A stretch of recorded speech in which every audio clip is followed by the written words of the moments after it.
L'ambiance de 1980 était celle de la dictature. Il n'y avait pas de liberté d'expression, il y avait un parti unique et la répression concernant tout ce qui était berbère était féroce. On a emprisonné des jeunes qui avaient l'alphabet tifina, jusqu'à l'alphabet berbère dans leur poche, et ils ont été torturés, emprisonnés sans jugement, et il y avait un arbitraire énorme. À la radio, moi, je passais quelquefois, et il a fallu que j'use de paraboles, hein, comme à la Khatidren, à Sefiché, ce sont des chansons qu'il faut comprendre au deuxième degré. Sinon, la censure était là. Si vous dites que vous êtes amazir, tout de suite, la censure allait passer. Donc, c'était une atmosphère très tendue pendant la dictature contre tout ce qui était amazir. Disons que le déni de l'amazirité est atténué aujourd'hui, mais contre la kabylie, en tous les cas, ça continue plus que jamais. Il y a eu les politiques d'arabisation, tout était mis en place pour que les Kabyles perdent leur identité et leur langue.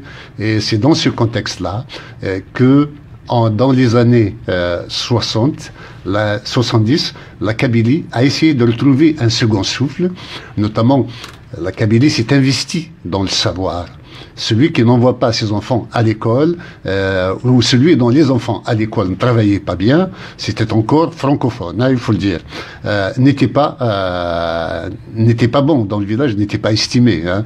Donc, il y avait une émulation, un investissement dans le savoir, et les Kabyles emplissaient les rues d'Alger. Alger devenait se kabyliser par le manque d'universités à Tizi Ouzou et Ergueis, et donc on les envoyait à Alger. Et Alger devenait trop kabyle. Et c'est parce que Alger se kabylisait que Boumedienne avait été forcé à construire une université à Tizi Ouzou pour parquer les Kabyles chez eux et constituer un ghetto, croyant qu'il allait avoir la paix. Et justement, en créant l'université de Tizi Ouzou, et c'est ça qui s'est passé, en même temps, je passe en revue, plutôt, j'ai oublié de dire qu'à partir de 72, il y a le renouvellement de la chanson kabyle, revendicative, avec Idir, avec Djemal Alam, avec Chennoud, avec Tehi Soulas, avec Mazir Nimoula, un peu tout le monde.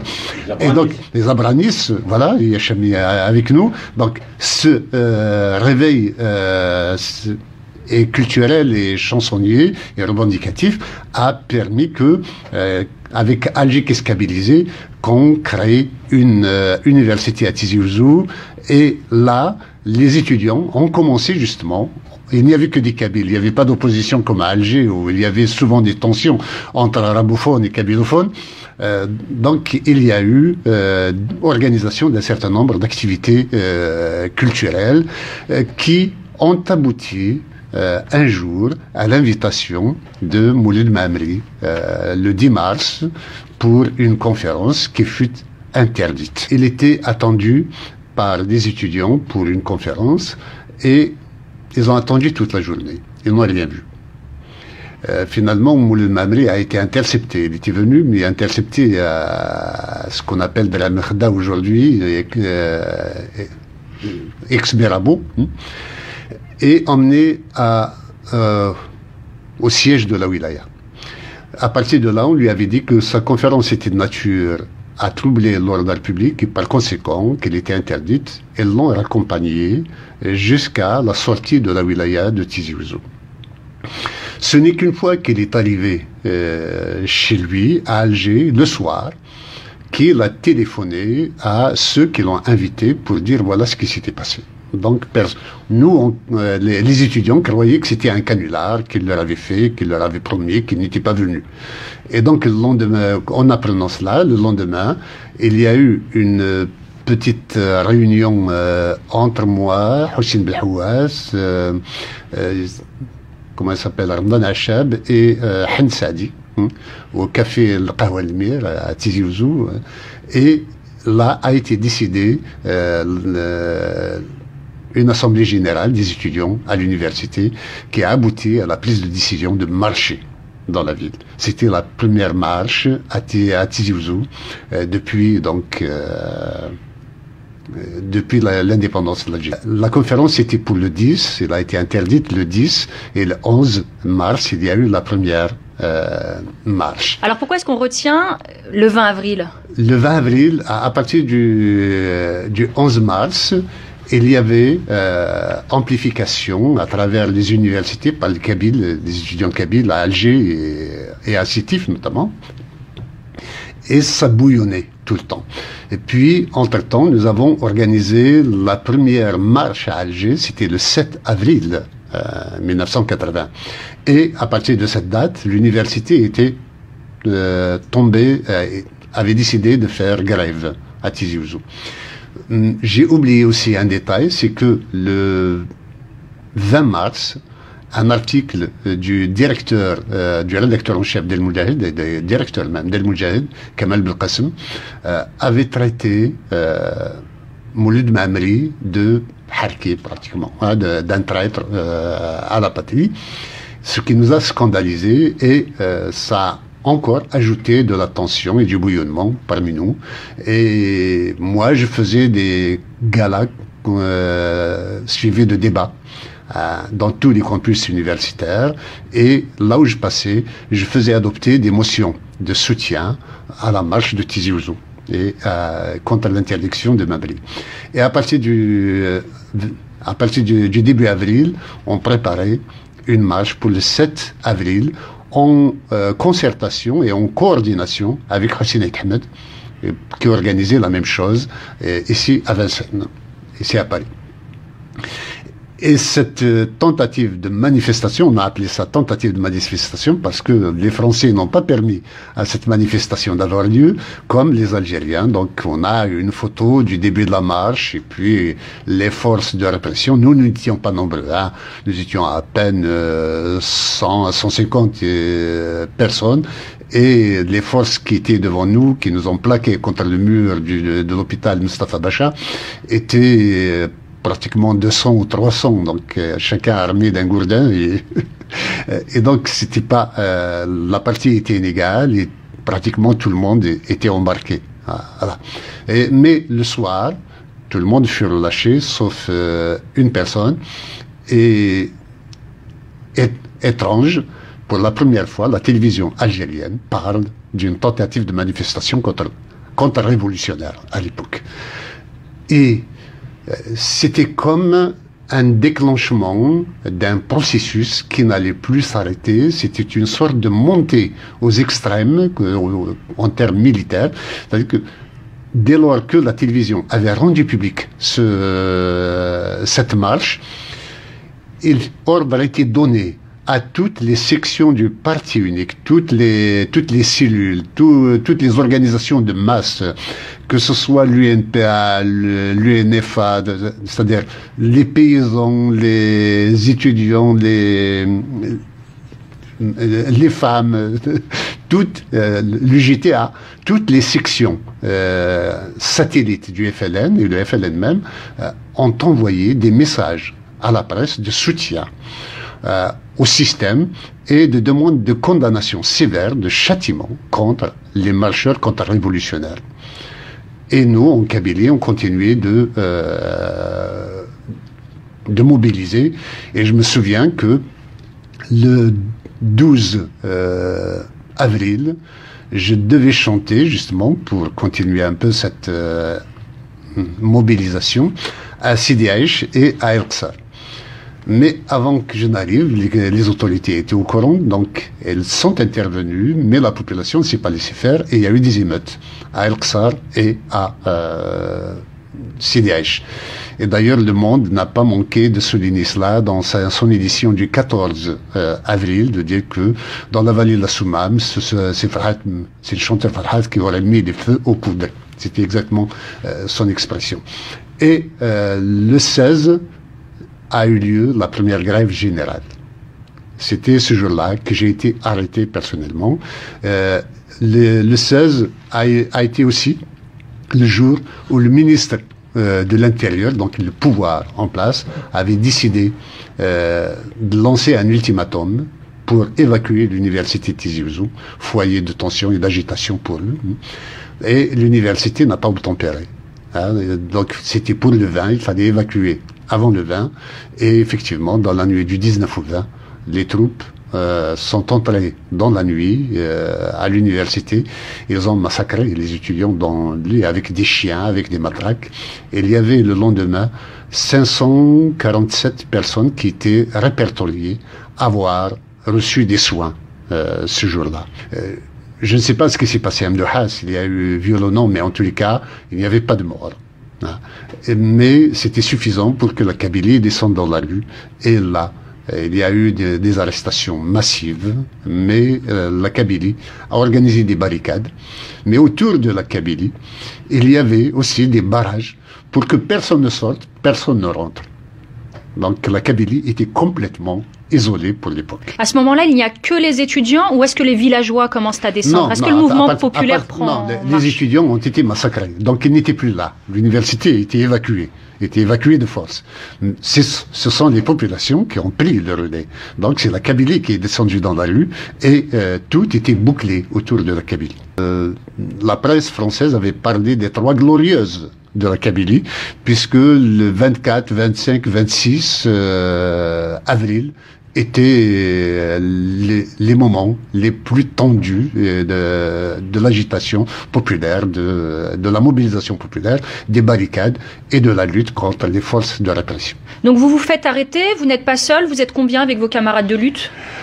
Oh, on était quelques 500 par la suite, environ 500 qui avons été arrêtés. Hein. On cherchait surtout à trouver des meneurs, mais surtout des meneurs qui acceptent de reconnaître qu'ils sont adhérents d'organisations clandestines, hein, qu'elles soient d'extrême gauche, mais surtout du FFS. Et c'est vrai que sur les 22 retenus, en fin de compte, parce qu'il fallait faire le tri, à l'époque, on n'a pas voulu me mettre dans le tri parce que j'étais le plus populaire pour l'époque.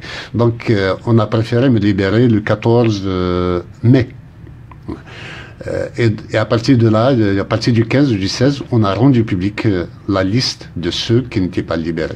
Il y avait 24. Sur les 24, 11 étaient du FFS, avaient reconnu appartenir au FFS. Donc c'était soi-disant pour appartenance à organisation clandestine ou illégale que il y a eu arrestation puis instruction qui a été engagée auprès de la Cour de sûreté de l'État. Cela n'a pas calmé pour autant la situation, puisque le 20 mai, il y a eu une nouvelle grève générale à Tizi Ouzou. Et ces événements ont déclenché au sein du pouvoir la nécessité de tenir leur premier congrès depuis la charte d'Alger, 1965. Et à la veille de ce congrès, nous avons organisé à l'université de Tizi Ouzou une journée de manifestation et les animateurs, c'était moi et Katib Yassine, qui avons animé cette résistance pour dire que la Kabylie ne se laisse pas abattre. Même s'il y a des gens qui sont en prison, la relève est assurée et la Kabylie ne se taira pas. Pourquoi est-ce que vous vous battiez à l'époque pour un idéal démocratique, républicain? Il y avait bien évidemment la langue tamazight, mais ce n'était pas que la langue amazigh. C'était englobé à chaque fois de vent de démocratie. Hein. Vous vouliez la liberté. Si vous voulez, parmi les étudiants, l'idéologie marxiste était prégnante. Et donc, à chaque fois que nous demandions, en tant que culturalistes, la reconnaissance de la langue kabyle, de la langue berbère, et des langues populaires, donc qui comprenaient aussi la langue arabe parlée. Il parlait algérien, comment dire, l'arabe algérien, qui est bon. Et cette frange des militants marxistes ajoutait toujours, pour toute revendication, non pas la démocratie, il disait pour un socialisme vrai. Parce que l'Algérie se disait socialiste, il y avait le socialisme scientifique, soi-disant, dans les pays soviétiques, mais il y avait aussi le socialisme vrai que personne ne définissait et auquel adhéraient un certain nombre d'étudiants. C'était une sorte de fantasme idéologique qui était brandi par là, mais qui maintenait une forme de cohésion. Voilà. On ajoutait à des revendications culturelles de langue, des revendications idéologiques. Je dirais pas politiques, mais purement idéologiques. Et c'est plus tard que nous aurons une conception un peu plus élargie de tout cela. Ça n'a pas débordé le cadre des frontières de la Kabylie. Ça n'a jamais débordé le cadre des frontières. Ça n'a pas pris un petit peu au rang à Constantine? Jamais. Donc, la Kabylie était isolée. Après avril 80 a enfanté la Ligue algérienne des droits de l'homme, qui nous a emmenés de nouveau en prison, et cette fois-ci devant la Cour de sûreté de l'État aussi. Et nous avons été condamnés à 3 ans de prison.